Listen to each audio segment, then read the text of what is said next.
Bon alors là je sais pas ce qui s'est passé mais Maud elle allait tellement vite que je l'ai perdue. J'ai rendez-vous à l'embarcadère de l'île de Groix. Bonjour monsieur. Bonjour. Vous pourriez pas m'aider à traverser la rade de Lorient? Ben ça tombe bien, il y a le bateau. Le bateau Loch Michelic Lorient. Eh, Dites, c'est marrant ce bateau, il est un peu comme mon vélo, il y a une prise pour le recharger. Ah oui, c'est un bateau électrique. Et c'est un bateau électrique qui n'a même pas de batterie. Et au lieu d'avoir des batteries, il a ce qu'on appelle des supercapacités. Il stocke de l'énergie sous forme d'électricité statique. Donc pas de terres rares, pas de recyclage. D'abord, avant d'être électrique, c'est déjà un transport collectif qui fait qu'en 8 minutes, on traverse la rade alors qu'il faut 25, 30, 45 minutes selon les horaires pour faire le tour en voiture. Allez, merci le bateau électrique. Maud, j'arrive. Jingle. Ah bah Maud, dis donc, t'avais l'air d'avoir super hâte d'aller à l'île de Groix quoi. Bah attends, depuis tout à l'heure, je t'attends, qu'est-ce que tu fais? Ça fait au moins 10 minutes que je suis arrivée à l'embarcadère. Bon, on va aller à Groix aujourd'hui, rencontrer Marianne Guyadet de Groix et Nature, qui est une conserverie artisanale sur l'île et qui va nous raconter comment elle a repris l'entreprise. J'imagine que grâce à ta conserverie, ça a créé plein d'emplois sur l'île de Groix. Exactement, ouais. Bonjour, bienvenue sur l'île de Groix. Marianne. Salut Marianne. Là, je vous amène à la conserverie. Ouais, allez. Groix et Nature est une conserverie artisanale, familiale, qui a été créée il y a bientôt 20 ans par mon père, Christian. Et l'objectif initial, c'était vraiment de faire revivre les conserveries, une conserverie sur l'île de Groix. Au niveau de la création des recettes, effectivement, on essaie toujours d'avoir un clin d'œil avec le patrimoine culinaire de Groix ou de la Bretagne. Ah mais ça va être la gauche, la rillette.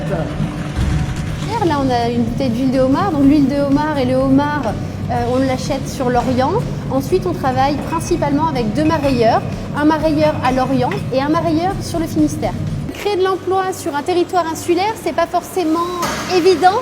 Il faut savoir qu'on n'est pas sur le même tempo. On vit aux horaires des bateaux et ça, faut l'intégrer dans la production. Donc Teddy, par exemple, travaille avec nous depuis 5 ans et Groisillon. Et c'était important pour Christian et pour moi-même aujourd'hui de continuer à créer de l'emploi et surtout de pérenniser de l'emploi durable sur Groix. Depuis pas très longtemps, tu représentes aussi le groupement des producteurs de l'île de Groix. Voilà, donc tout à fait, il y a une association des producteurs de l'île de Groix qui regroupe différents artisans. Et c'était important justement de se serrer les coudes. Quand on dit tout seul on va plus vite, ensemble on va plus loin, c'est vrai. Ah oui, alors je pense que c'est vrai, mais c'est encore plus vrai quand on est sur une île.